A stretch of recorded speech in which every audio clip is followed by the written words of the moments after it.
Good morning, folks. Welcome back. Happy Wednesday. And this morning I'm going to talk a little bit about crypto, which we typically try to not overwhelm you with.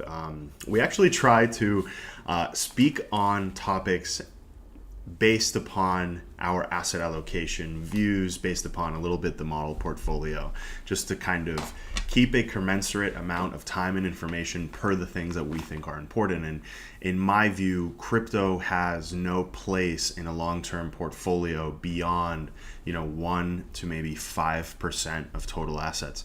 So I probably speak on it 5 to 10% of the time. So I'm a little bit overweight, as they say in the industry, on the topic.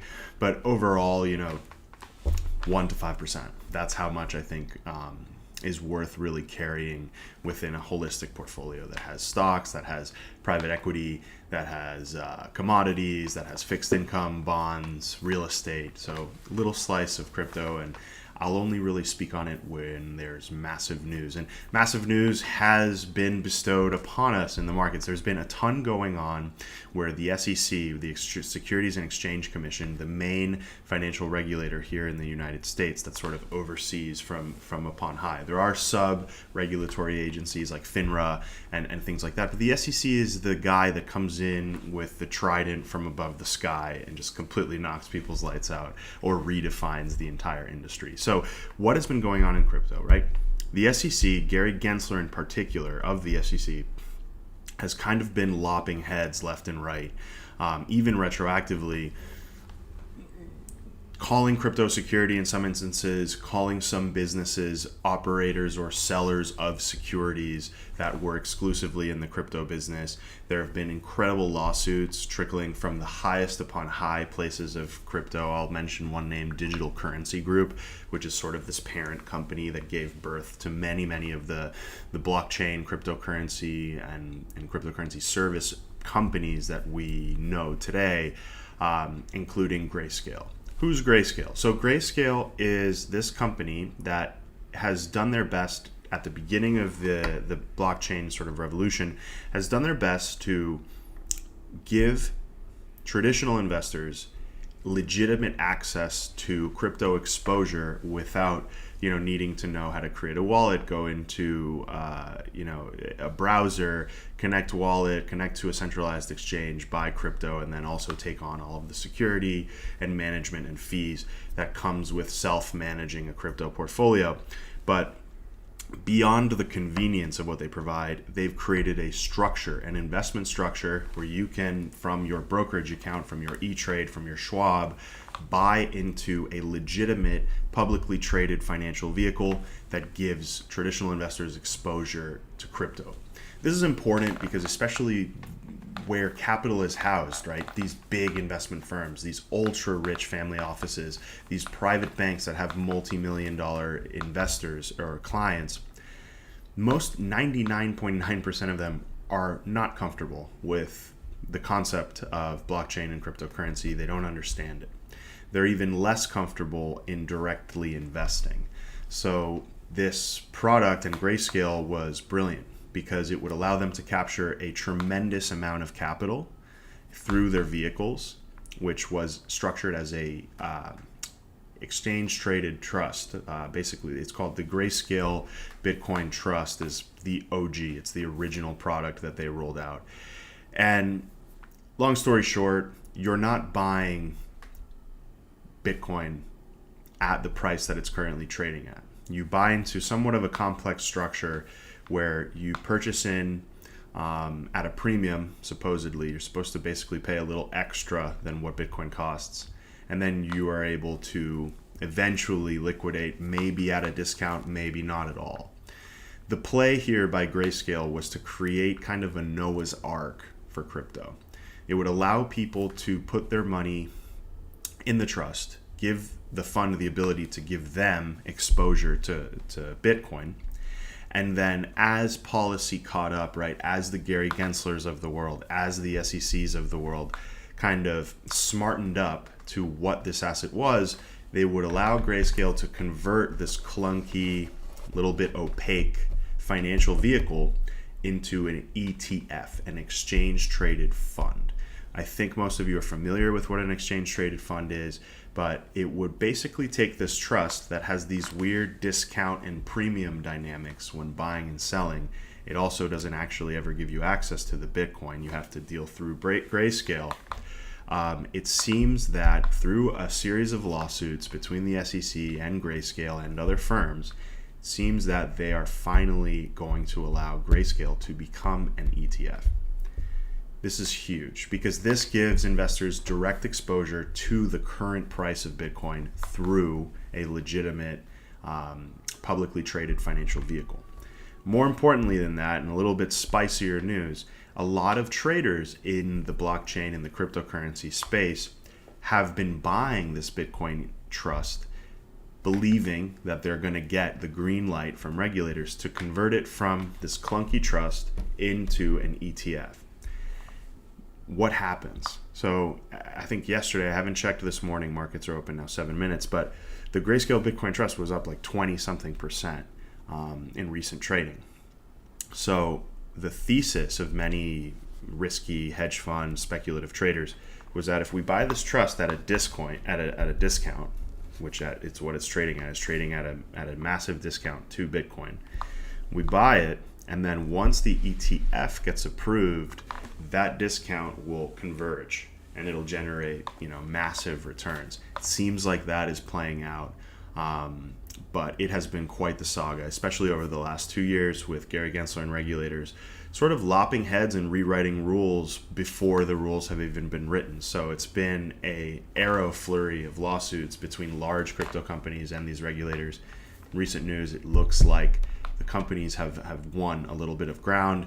It looks like we're going to have some more exciting access from traditional markets, traditional capital into this space. There's also a huge rumor mill about Robinhood buying Bitcoin somewhat secretly, BlackRock buying Bitcoin somewhat secretly, BlackRock being next in line to launch one of these ETFs. So there is a lot of really interesting stuff going on in the background from the highest levels. But again, 5% max of a portfolio, and that's super aggressive. Demands a little bit more of your time to understand and keep up, and also sort of follow the money, watch where the large institutional investors are opening doors. So really cool, thrilling story, really excitement, advancement in the crypto space. And, for the most part, I really only follow like the large layer one currencies like Bitcoin, Ethereum. And then occasionally I'll have some interest in a smaller project. But, Bitcoin is the, I won't swear, but the most unblank-uckable of the cryptocurrencies that haven't really been attacked by regulators, haven't been pulled apart or been a centralized source of scandal. It truly is, the only decentralized, reliable, safe cryptocurrency out there so far. And I think we've seen a lot of affirmation, confirmation that this is the case, both from regulators and users. So we will continue to monitor. Next topic, we'll be kind of quick about it because it's something that's new on my radar somewhat, are retirement trends. So a lot of people online talk about IRAs, they talk about which one's better, tax policies, all of the above. But when I touch on this, and for me, this is not terribly exciting stuff. I get excited about allocation, about security selection, long-term planning, long-term investing. I care more about markets. I'm not terribly interested in the tax policy of your retirement account when you're selecting it. That's not me. Go find someone on TikTok or something to explain that to you. But the only thing that I dwell on when it comes to U.S. retirement accounts in particular is, when do you want to pay taxes, and how much confidence do you have that policy will remain static, especially when it comes to taxes, especially when it comes to retirement policies, right? Ages, Social Security payouts, requirements to receive, requirements to match, that sort of stuff. And so I'll propose this to you guys, right? Just in the last week, it's been all over the news, Canada and the UK, France as well, and that's months ago at this point, are changing the rules. They're making retirement ages higher. They're changing the requirement rules to receive, whether it's a pension, whether it's a social security payment, depends what country you're on, what country you're in. They're changing the rules, right? And retirement programs within countries are designed for retirement, long spans of time. These rules are not supposed to fluctuate that aggressively. In France, we saw insane riots when they raised the retirement age. In Canada, where they're raising the retirement age, and they're talking about really progressive but a little bit bizarre healthcare treatments, at retirement age and beyond. In the UK now, they're discussing an extension of the retirement age. And so when you see this stuff happening in the open market, you have to ask yourself, do I have confidence that they're not going to change the rules when it's my turn? And that's an important factor when you're deciding, do I want to pick this account where I pay taxes upon investing my money in the retirement account? Or do I want to put in cash now tax-free and worry about my taxes later? And that's basically the whole decision. You can sort of masturbate intellectually on the various little nuances between the specific retirement accounts and which one to bucket first. And I sort of view that stuff a little bit like credit card points. Not super worth the time that you put in. Obviously, long-term money compounds. It does make a difference, but that's highly contingent on policies not changing over time, retirement age is not changing over time, and your personal sort of income projection not changing over time. So I point at what's going on outside of the U.S., and I point at the fact that U.S. national debt is insanely high. It's been growing exponentially. It's a pretty well-known fact that Social Security will likely run out before our generation retires. I'm in my early 30s. So take these things into consideration. Watch policy trends outside the country. Watch the reactions from the populace.